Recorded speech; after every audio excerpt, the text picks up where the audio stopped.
Bonjour à tous, j'espère que vous allez bien. Désolée pour la vidéo un peu tardive, j'étais bien malade. Donc du coup là au niveau de... Je vais voir mon budget avec vous.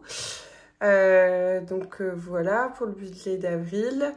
Sachant que... Alors j'espère que vous allez bien voir. Je vais essayer de vous le zoomer. Voilà, c'est peut-être mieux comme ça. Tac. Donc j'ai commencé à remplir. Donc mon salaire c'est 2077.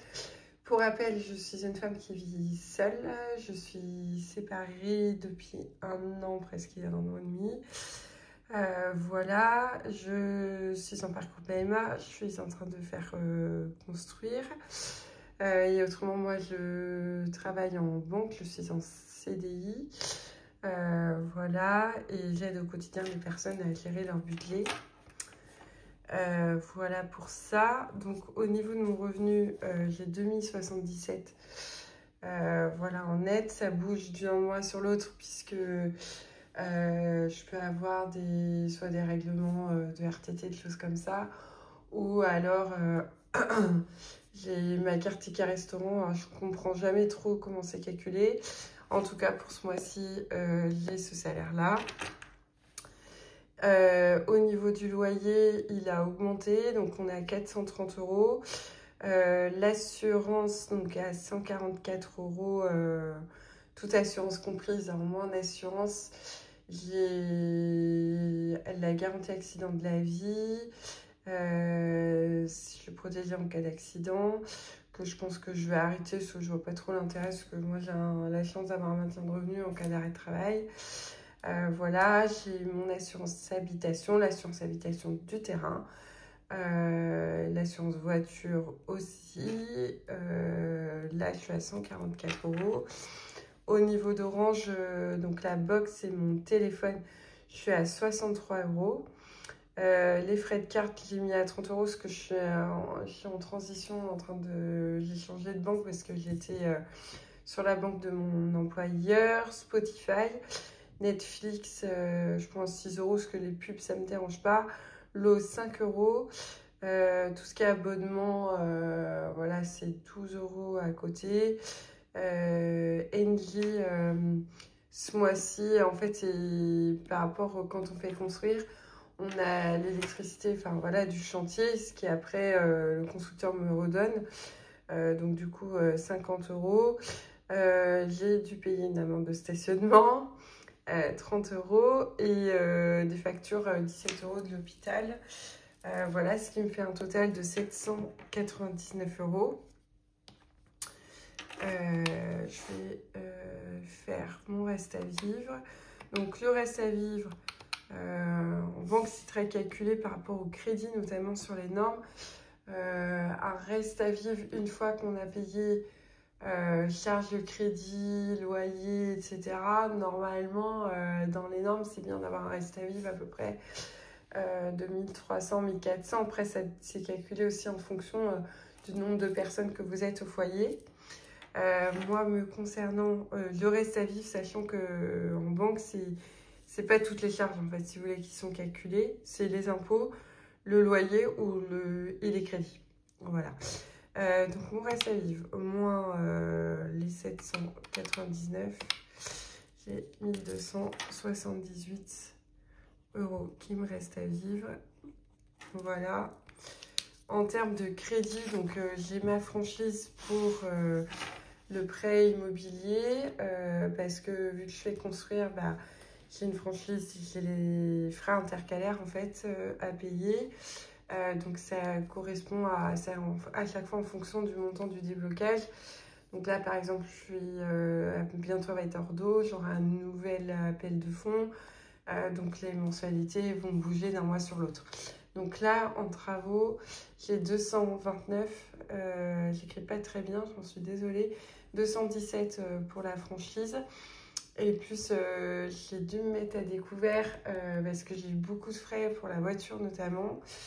Et pourtant, j'ai plus de crédit sur la voiture, elle est quand même récente, mais bon, il y a toujours des frais de pneus, des choses comme ça. Je fais plus de 20 000 km par an, donc c'est vrai que ça fait beaucoup de frais sur la voiture. Donc là, si je calcule mes crédits totaux, plus 217 plus 50.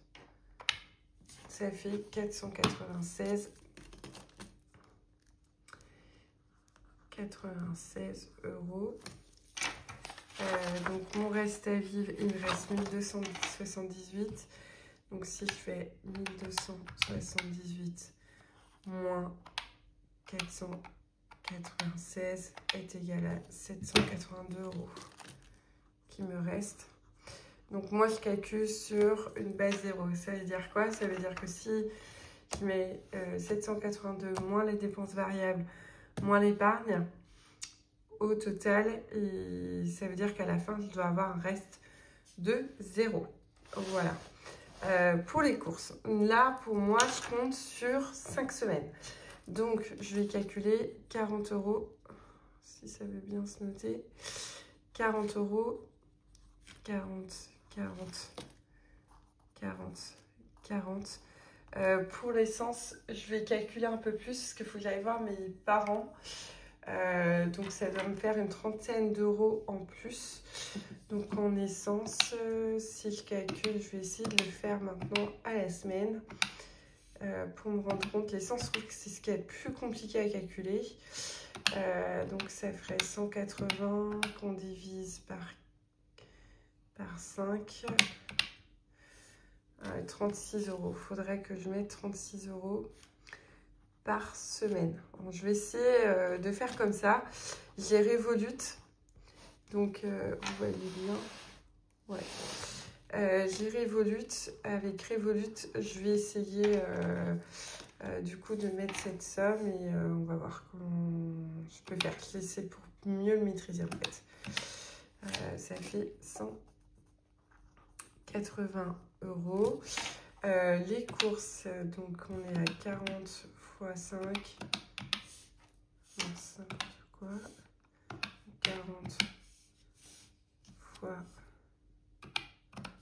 5, ça fait 200 € de courses. La santé, donc je vais mettre 10 €. Les loisirs, bah pareil, je vais mettre 20 € par semaine. Donc on va faire comme ça.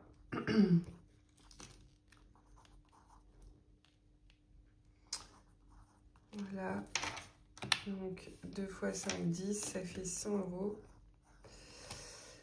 Donc ça ferait 200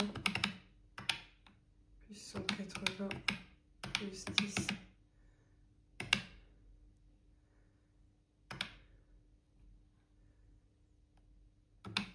100. On est à 490 €.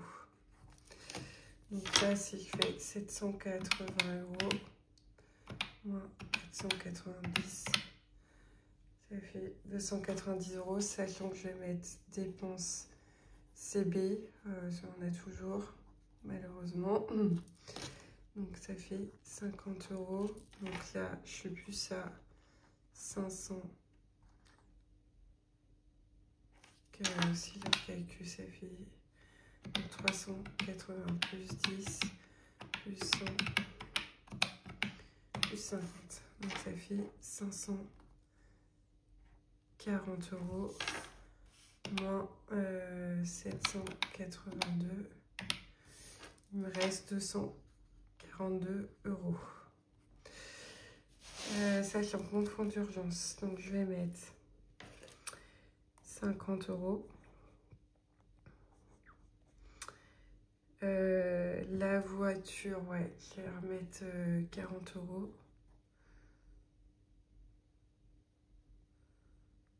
Je vais remettre 30 €, pardon.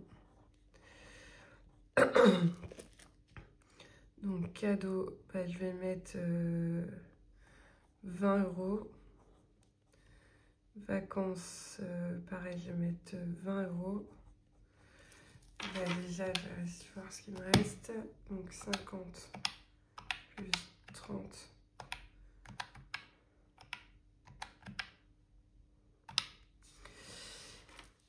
Donc bébé, je mets 30 €. Donc moins 30.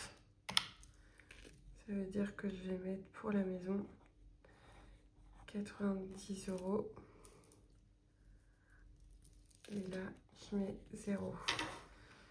Donc au total, ça fait 50 plus 30 plus 20.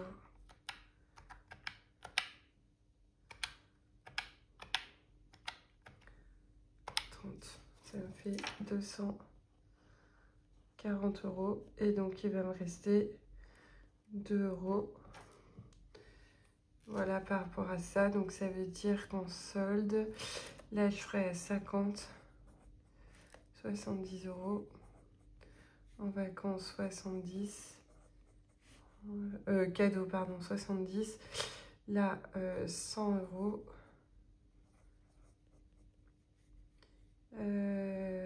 Tac, là, on va être à 1020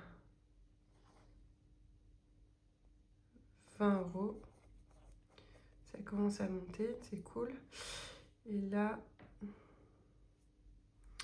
au total, je vais avoir 330 € pour bébé. Pareil, je l'ai commencé début d'année, hein, là aussi, donc c'est bien. Donc, au total, en solde, on va être à 50 plus 70. Ça, c'est vraiment pour mes épargnes. Plus 100 € plus 1020 plus 330. Ça fait 1640 €. Ça, sachant que c'est depuis le début d'année, au niveau des défis et tout. Sachant que là, il faut que je mette plus que je vais recevoir. Donc là, environ 250 € qui se remettent dans les défis. Ça, c'est mes indemnités de déplacement. Voilà. Et puis, j'ai reçu la prime d'intéressement participation que j'aurai fin avril, qui va faire beaucoup de bien, je vous cache pas, parce que ça va être dans la maison. Dans la maison, faut que j'ai là, faudrait que j'ai 3800. Donc, ça, grosso modo, on va être à peu près, je pense qu'on va être dedans. Parce que là, on sera à 1020. Je vais tout mettre dans les travaux. On serait à 1270 €. Donc voilà, plus avec mes primes, je devrais être dans les moins 3800. Ça ferait 2500 qui ira pour la maison. Donc voilà pour ça. Le mois dernier, finalement, j'ai quand même mis pas mal d'épargne. Donc ça, c'est cool. Tac. J'ai dû mettre dans les 500 €, je crois. Je vais vous le retrouver.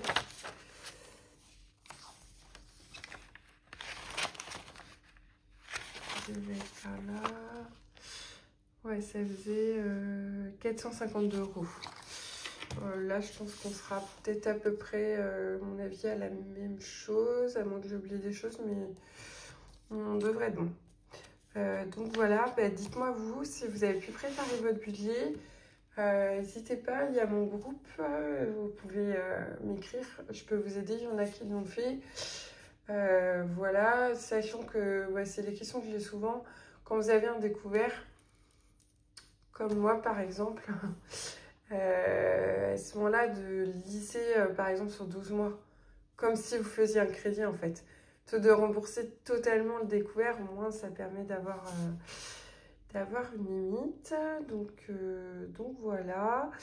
N'hésitez pas, pareil, si vous avez des questions en plus. C'est avec plaisir que j'y réponds. Je vous fais des bisous. À bientôt. Au revoir.